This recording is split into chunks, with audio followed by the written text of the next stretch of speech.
Well, thank you, everyone, and thanks, Matt and Brock, and I'd like to join with everyone in welcoming the Decorative Arts Trust. I thought I'd give you the lay of the land this evening by picturing the cultural landscape of Providence over the years, and particularly the places you'll be visiting in the next few days. This is a Landsat photograph of Narragansett Bay, which dominates and defines the state of Rhode Island. The name Rhode Island is thought to have been what the Italian explorer Giovanni Verrazzano called the island known as Aquidneck by the native Narragansett people. And so here is Aquidneck Island, where you were today, known by Verrazzano as Rhode Island. Aquidneck Island is home to Newport, one of the great towns of 18th century America, although what we say is that Providence is in New England and Newport is in New York. They're very different social circumstances in these two towns. It's distinguished by its excellent sheltered harbor and proximity to the open sea. Here's the storms coming in from the northeast, and so here's Newport Harbor, and just snug right in behind the island here, but just a short sail out to the ocean. At the head of Narragansett Bay is Providence, a smaller riverport town in the colonial period. So here we are in Providence. Until a few years ago, the formal name for this place was the Colony, and later the State of Rhode Island and Providence Plantations. That's inscribed on the State House and everything else. It's a mouthful. The Colony of Rhode Island and Providence Plantations. State of Rhode Island is approximately 48 miles south to north and 35 miles west to east, but all the waterfront in the bay and its tributaries, all the shorelines and coves and islands and mud flats combined would equal about 420 miles of shore frontage. One consequence of all this shoreline is that Rhode Islanders turned naturally to the sea. Ocean-going traffic was ordinary. Everyone, in one way or another, in ways great or small, was connected to the seafaring trades. Narragansett Bay is navigable by ocean-going vessels as far north as Providence. You can sail all the way from Suriname and Calcutta and Canton before you drop anchor in the Providence River. So here's an aerial photograph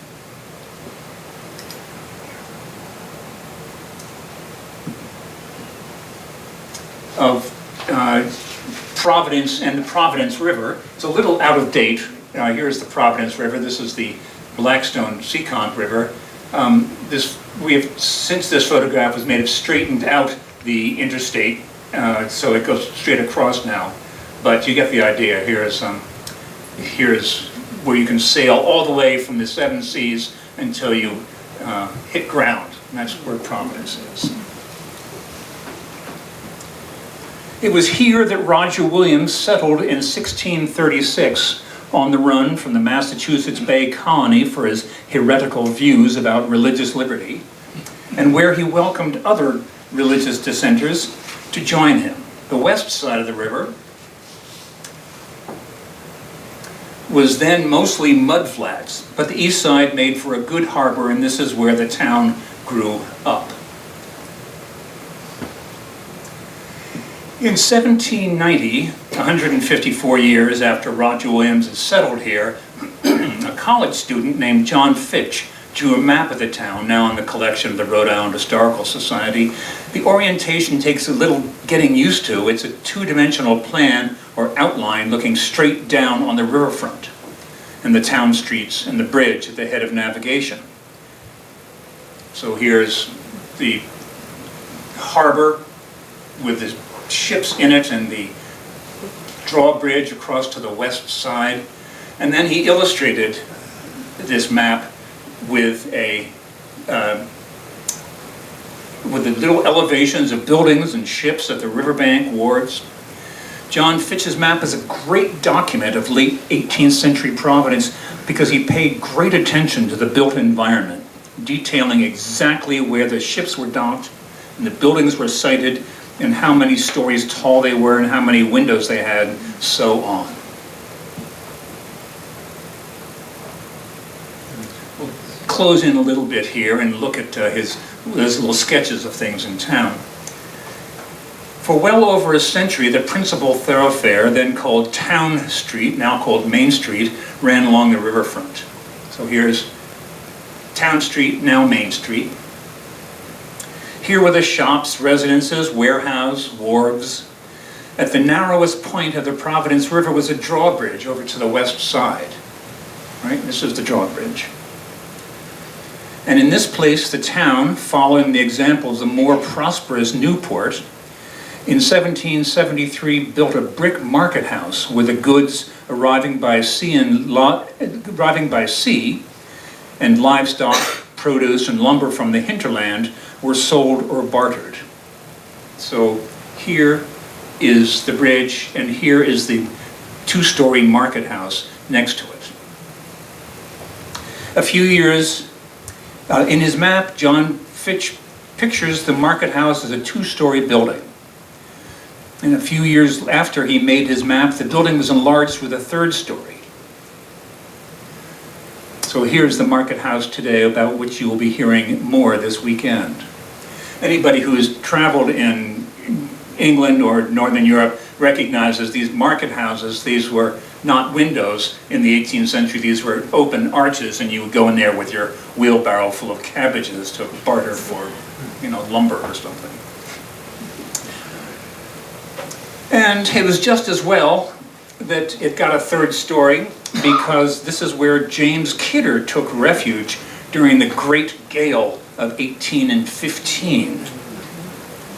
His painting of that epical event, now in the collection of Historic New England, pictures the hurricane roaring up the bay, wiping out the drawbridge and everything else in its path. Here's that view today. The riverbanks have been much contained, and here is the market house, and here is the current bridge across. When they rebuilt the waterfront, the people of Providence constructed a new, larger, permanent bridge, a successor to which you may have crossed on your trip here from the hotel, passing the market house here. Although no other early buildings survive at this site, the present streetscape was determined by the early settlement, and so today's buildings are located on sites established in the colonial period. The Great Bridge is located here, for instance, because the earliest bridges connected to a neck of land extending into the Providence River, and they built on that same site, although the neck of land was long ago filled in. In addition to residences and shops and wharves and warehouses, Town Street was flanked with the mansion houses of the merchant princes of Providence, including those of the four Brown brothers, Nicholas, John, Joseph, and Moses. Of particular interest in John Fitch's drawing is the house of Joseph Brown. So here is the house of Joseph Brown. You see everybody's got a flat roof, but when we get to Joseph Brown, he's gable end to the street, and he's got a arched gable on the front of his house. Joseph Brown, who today we might call a gentleman architect, built his brick house with a curved gable. Here it is today, based on a plate in William Salmon's 1767 Palladio Londinensis.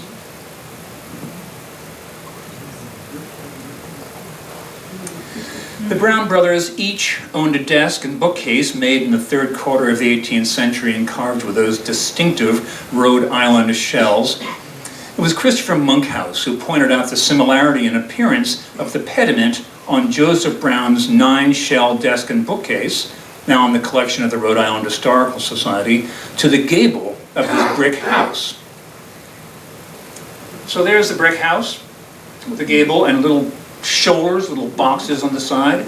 And there's his desk with little boxes, little shoulders on the side. In 1999, Wendy Cooper and Tara Gleason published their landmark article in American Furniture, proposing that this desk was made right here in Providence by John Carlyle, raising the intriguing possibility that the architect Joseph Brown may have designed both his own house and the desk that furnished it.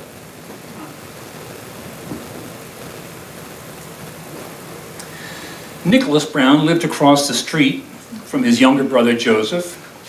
Nicholas commissioned his desk from John Goddard in Newport and had it shipped up the bay to the wharf behind his house. That desk descended in the family until 1989, when it was sold at auction to fund the restoration of the family's house. So here's the sale catalog for 1989 with the magnificent Nicholas Brown desk and bookcase. And here is a picture of Alan Breed in the process of making a replica to stand in place of the original. So there's the new Nicholas Brown desk under construction. And here's Alan in York, Maine.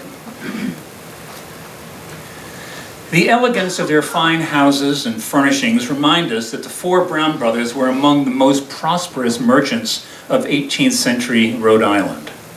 Trading under the name of Nicholas Brown and Company, their ships plied the East Coast and the Caribbean, shipping, for instance, Narragansett planters, horses specially bred for walking between rows of crops in the field. And here's their advertisement wishing to buy horses which they will send to Suriname.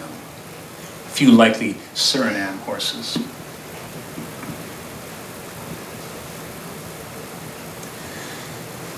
Like many of their neighbors along Narragansett Bay, the Brown family's firm invested in the African slave trade, even sending their own ships to Africa for enslaved captives to sell in the Americas.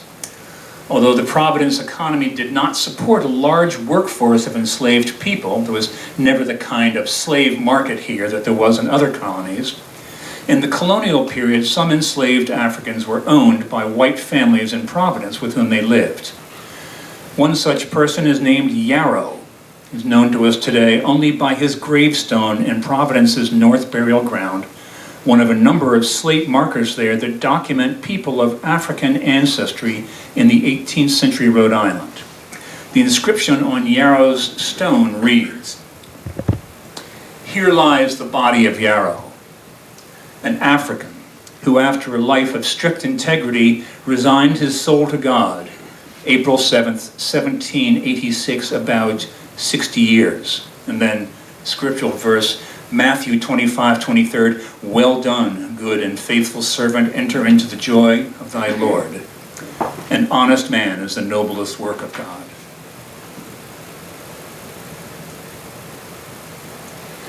This elegant label for a box of whale oil candles is evidence that manufacturing was on the rise in 18th century Providence.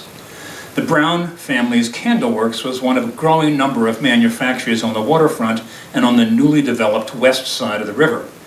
This label was engraved by the Boston engraver Nathaniel Hurd.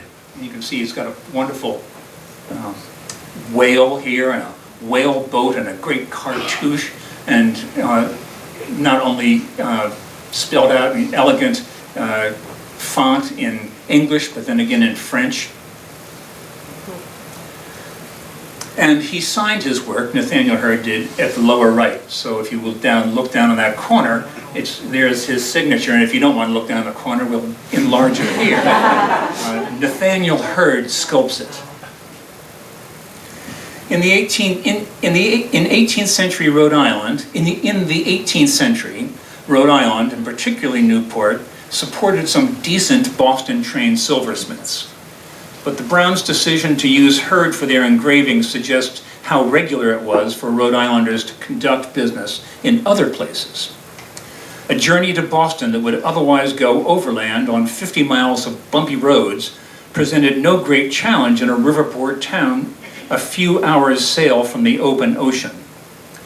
An example of the relative ease in sailing off to Boston is indicated by Moses Brown's correspondence with Benjamin Burt, now in the collection of the Rhode Island Historical Society, when he ordered his wedding silver here in 1763.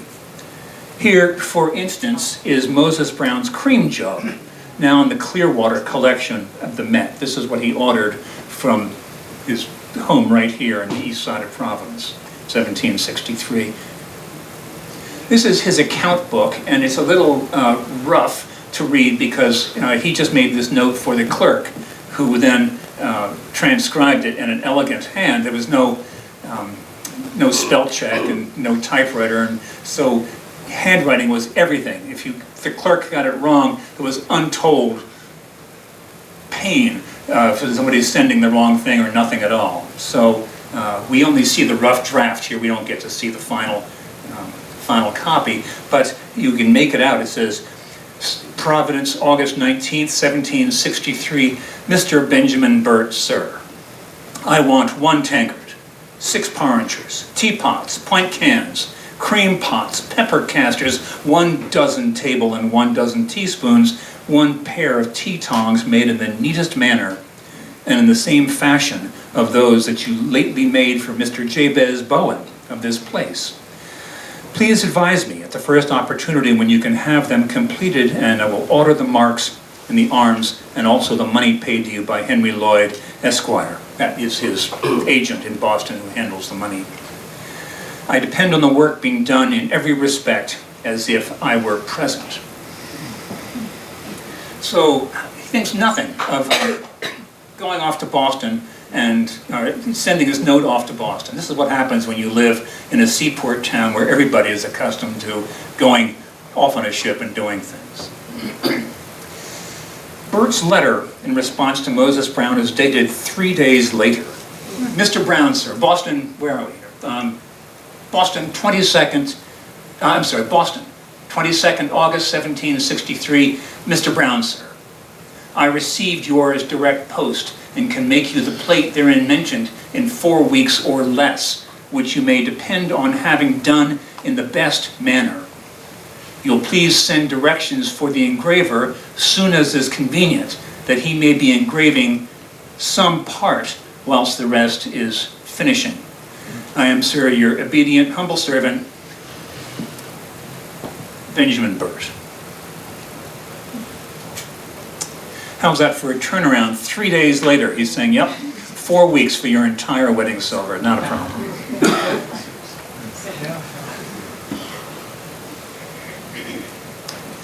September 2nd, 1763, sir. Yours of 22nd August have received and note its contents. Please add to the former memo 1 mustard. The arms, a chevron between 3 lions' paws erected with a border and an eagle displayed, and the name and the same that Mr. N. Hurd engraved on a seal for me some time past. That the arms be adorned in the most beautiful and best manner, and the plate to be marked O.B. to A.B. That was for Obadiah Brown, his father-in-law, his uncle, because he married his cousin. It makes it so much easier with the engraving just to have the same initials. So marked from Obadiah Brown, his late father-in-law, and Anna Brown, his fiancée and cousin. So soon as the whole is complete, please give me a line with the bill that I may order the money accordingly. I am, sir, your most obedient servant. So here is what he's describing. Here are the arms. He says, I want 3 lions' paws and an eagle over top. And this is on the cream jug in the Clearwater collection at the Met, but it's on the spoons and the porringers and the teapots and the tankard and everywhere.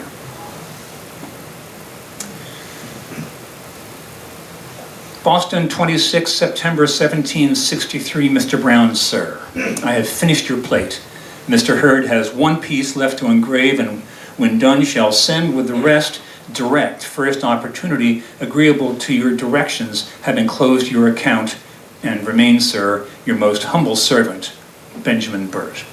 Now, just it's worth mentioning that he has pinched the arms of the Browns of Essex, who were no blood relation and whose crest he had no right to appropriate. The consequence for unauthorized use of arms in Great Britain was the death penalty. But by the second half of the 18th century, the practice seems to have been tolerated here in the colonies. The wealth and prosperity revealed in this correspondence, and by all the rest of Rhode Island's mercantile trade, encouraged the colonists to found a college in Rhode Island. Rhode Island was the only one of the original colonies without an institution of higher learning. And as the land where the Baptist Church was founded in America, it was voted in the General Assembly in 1764 to charter a Baptist college here.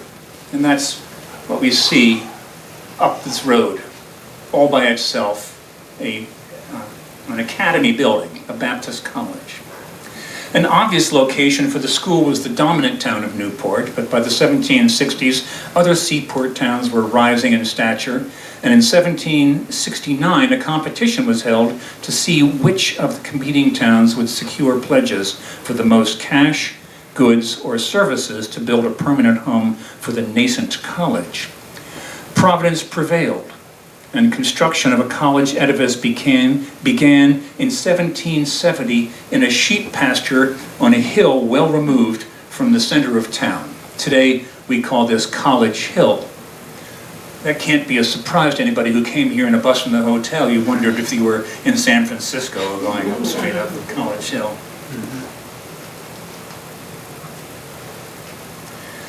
By the 1790s, the College of Rhode Island was well enough established to publish a view of the college edifice, engraved by Samuel Hill in Boston. Inspired by similar engravings of the other colonial colleges, this view served as a declaration that the College of Rhode Island aspired to equal status with the better established schools. When it was built in 1770, the college edifice was the largest building in Rhode Island. Standing all by itself on a treeless hillside, it could be seen for miles and was the pride of the town.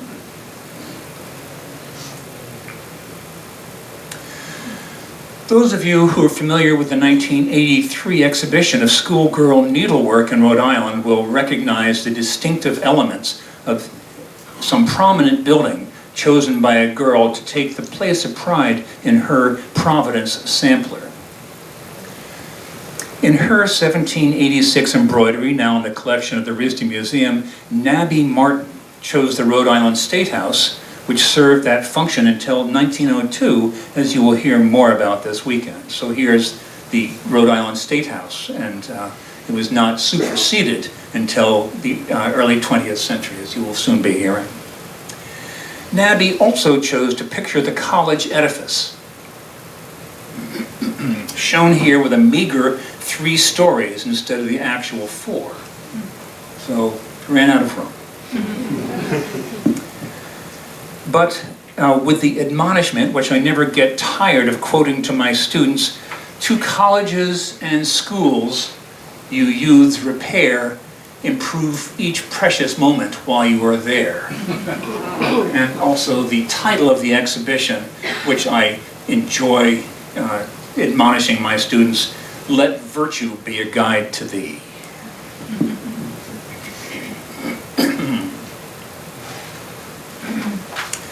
An impressively large number of Rhode Island residents contributed to the construction of the college edifice and the endowment of the college, among them the Brown brothers. After the death of Nicholas Brown I in 1791, his son Nicholas became more involved with the school and agreed to serve as its treasurer, in which capacity, in 1803, he organized a fundraiser and a naming opportunity for the college. In the end, he was unable to find anyone to donate the $5,000 ask.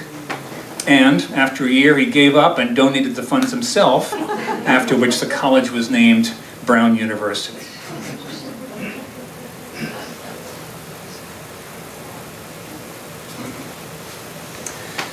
The president of the college was also the minister of the Baptist Church in Providence. So here is the Baptist Church. Here's town, Main Street, and here's the Baptist Church, which you will be seeing soon. Of the several churches pictured on John Fitch's map, the Baptist Church, the Anglican, the Congregational, the most prominent is the Baptist Church's magnificent new meeting house of 1774. As with much of the rest of the town in these years, it was constructed largely through the initiative of the Brown brothers. John Brown promoted a scheme for building a building large enough to hold fully 1/4 of the town's population of 4,300. Joseph Brown owned a copy of James Gibbs's 1728 Book of Architecture and created a design copied after Sir Christopher Wren's London churches. When it was illustrated in 1784 in the Massachusetts Magazine, which is what we see here, it was the very first view of Providence to appear in print. Jonathan Fairbanks told me that when he was in the Navy in the 1950s, he'd taken the train to Providence and then had to change trains to go down to Newport. And he saw something he'd never seen before, which is the spire of this church next to the train station. He got off and walked over here while he was waiting to change trains. He said it was the first colonial building he had ever seen. And I'm going to tell you, it hasn't lost any of that impressive grandeur, as you will soon see.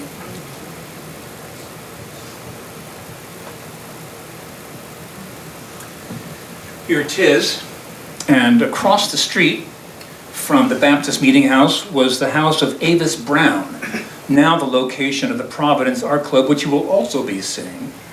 Avis was the widow of Nicholas Brown I, whose son Nicholas inherited the family mansion in Town Street in 1791. Avis was provided with a dower house. So here's the dower house. It looks a little strange now because the front door is 15 feet off the ground. A century ago it was raised and somebody put a grocery store down below, but just picked the whole building up.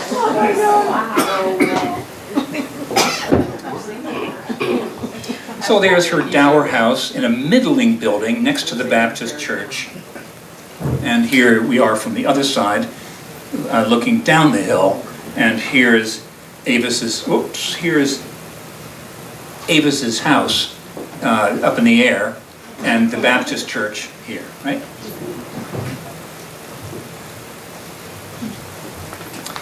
A middling building next to the Baptist Church where she worshiped. It was a suitable location and size. She was attached to the church and she did not need a large residence. But still, the trustees of the estate deemed it important to provide her with a residence befitting the widow of a man of such stature. And they arranged for the house to be, and this is from the probate papers, to be handsomely papered and finished before she moved in. So this may have been what it looked like. This is not the original wallpaper, but it probably is similar to the original wallpaper. And this indeed is the original molding, which all went on to the wall just so that it would be sufficiently grand for the widow of Nicholas Brown. The two front parlors were fitted with an array of elaborate moldings. You see, everywhere you look, there's a different kind of a molding in this. And it's not a very big room. I think you will be there in a day or two. And these parlors are, sort of 16 by 14 feet. And there's so much molding, you would think you're in a dollhouse. You're just overwhelmed by all this extravagant molding. And the staircase with elegant balusters and cast pewter decorations. So in other words, these are turned of wood and these are cast of metal.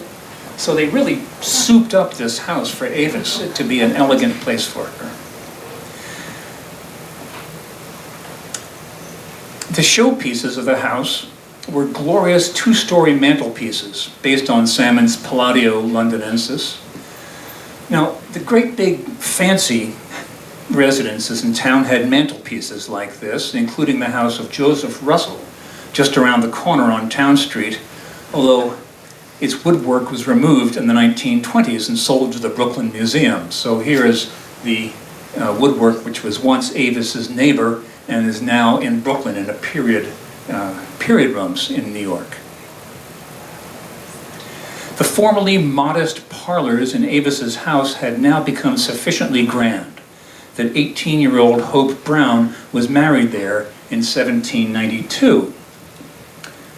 To commemorate the occasion, the family purchased a Waterford glass chandelier and shipped it across the Atlantic to Providence, where it was installed across from the street in the Baptist Meeting House and illuminated for the first time on the occasion of the wedding. So she was married in the parlor, but at the occasion of the marriage, the wedding, they illuminated their chandelier.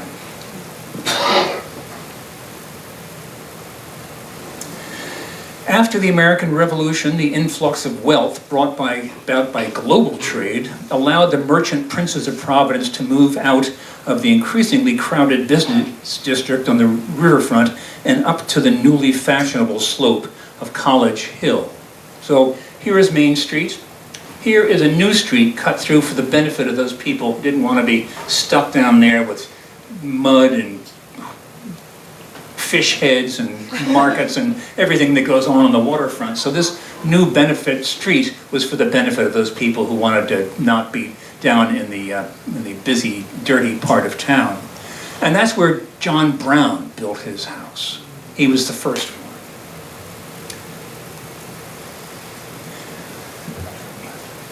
John Quincy Adams was on his way down to see his father at the Continental Congress in Philadelphia, and he came by here and he recorded, he said, it's the most magnificent mansion he had seen in this country.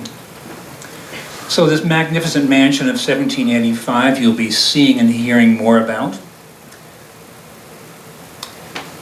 Now, here we are in more recent times. We're up on College Hill, and we are, this is Power Street. The riverport is down here. The hotel is over here. We are in this building right here, under this roof, at the Corliss Carrington House. So here is John Brown's house. That was once, as you saw on that little manuscript map, all by itself up here. After 1792, in 1792, after John Fitch had drawn his map, Joseph Nightingale built a wooden house. Here, this yellow wooden house, which blocked the view of the bay from his business competitor, John Brown. So John Brown had a few years to look out at the bay, and thanks to Joseph Nightingale, his view's gone. When Joseph Nightingale died, his business failed, and in 1814, his house was purchased by John Brown's nephew, the young Nicholas Brown. Hope Brown and her husband, Thomas Poynton Ives, built their house in 1802. And the China trade merchants Corliss and Carrington in 1810 and 1812.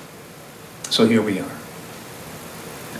There were other great houses as well, no longer standing, but this landscape of what are now informally referred to as China trades mansions is material evidence of the prosperity that flourished in Providence after the war.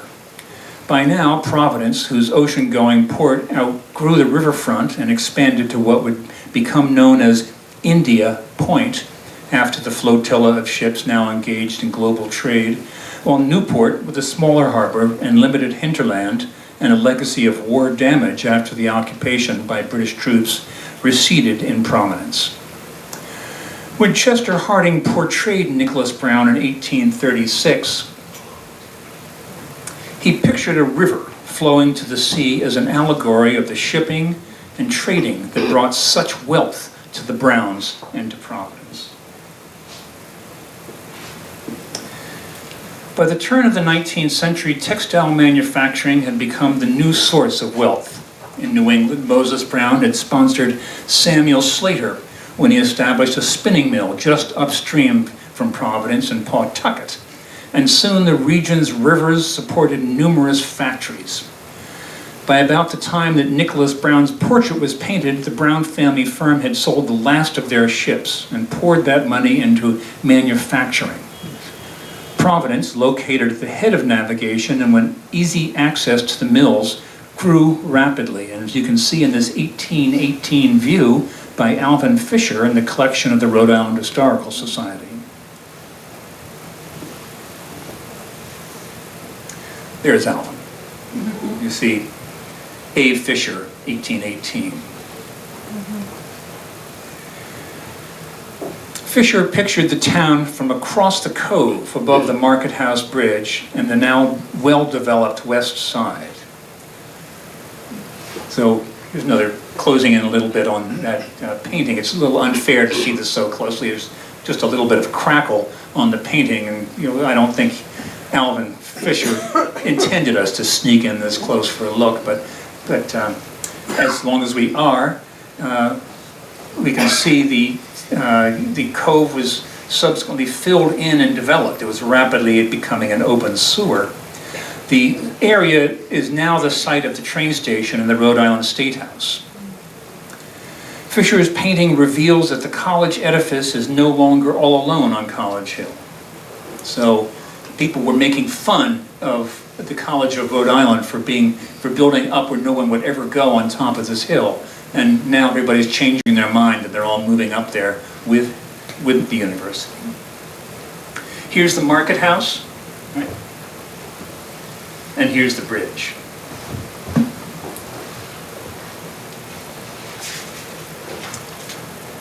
Even in his rose-colored view of this cove and of Providence, Fisher alludes to a brave new world of manufacturing with telltale smoke from a factory downtown.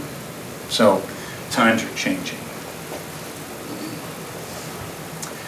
By the turn of the 19th century, Providence's Main Street, formerly Town Street, now Main Street, had become increasingly industrialized and commercial. Taking the name from the London marketplace, the locals called this neighborhood Cheapside. So here we are, Moses Potter in Cheapside. We'll zoom in a little bit and look at this. He's importers in china, glass, earthenware, wholesale dealers, looking glasses, brass andirons, lamps, number 59, Cheapside.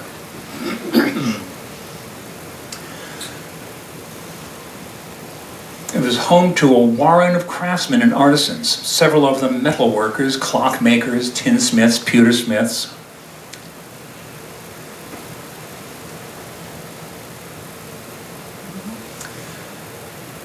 So here are the looking glasses for sale, and here's somebody walking off with a looking glass, and there's Moses Potter selling pots and pans and pottery and porcelain, and here's a hamper out front. So the kid is loading, packing this hamper full of straw with ceramics to take off for sale.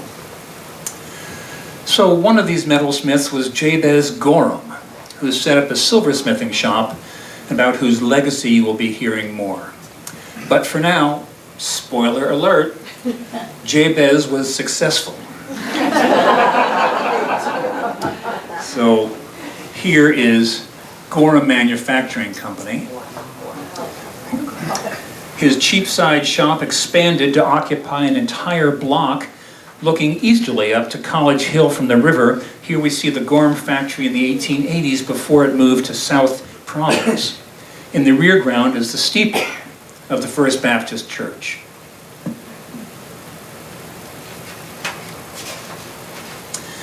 As the cluster of artisan shops in Cheapside was replaced by a more substantial streetscape, the old name persisted, here memorialized in a brick building that today serves as a design center with classrooms, studios, and an art supply store for students at the Rhode Island School of Design, some of whom I suppose would never look up to see it saying Cheapside right there. The explosive growth of industry in Rhode Island made it clear the need for a school to train a workforce to design the products of these textile mills and silver and jewelry factories. After a nascent period in rented facilities, the Rhode Island School of Design found its permanent home on College Hill, across the street from the Baptist Church. So here is, you can't quite see, the Baptist Church here is a building wholly containing the Rhode Island School of Design, which now has numerous buildings around the neighborhood. Every description of the fine and decorative arts in Rhode Island must include the Rhode Island School of Design, some of whose students are shown here examining the Gorham Martelet tea and coffee service in the president's residence at Brown University. For generations, their work and the work of their professors in ceramics, textiles, furniture, glass, metal, in addition to the fine arts, have been world-renowned. So here are these students, they've all got their white gloves on, they're ready to pick up this Gorham Martelet and feel it, heft it, test it. They learn by experiencing things. They're all object sensitive. They know not to drop things. They're accustomed to working with their hands and understanding and learning through touching. It's a great pleasure, privilege to be working with these young people who are be going on to create the decorative arts for the future. And of course, in response to the social, economic, and design upheaval brought by the mechanization and industrial growth in the 19th century, came the reaction of social and aesthetic reformers. After a few years as a draftsman at Brown and Sharp Tool and Die, the aspiring Providence painter Sidney Burley married well enough to quit his job at the foundry and spend several years traveling with his bride through Europe and England, learning to paint and seeing for the first time buildings older than anything he had ever known in New England. Here is a photograph of the 4 buildings of the Providence Art Club, but particularly now the medieval building built in 1880 right here. While in Europe, he encountered the ideas of William Morris, and on his return, he gathered a group of artists who then called themselves the Art Workers Guild. In 1885, this group of young artists constructed the first purpose-built artist studio in America, within sight of where they had founded the Providence Art Club. Enamored with the idea of pre-industrial life, Burley asked his architect friend Edmund Wilson to design a studio with half-timbered facades so that they could all decorate in plaster and wood. They sculpted the facade with muses. There's the muse of sculpture. And there's the muse of architecture. But because it was Sidney's building and he was a painter, there's the place of honor goes to the muse of painting.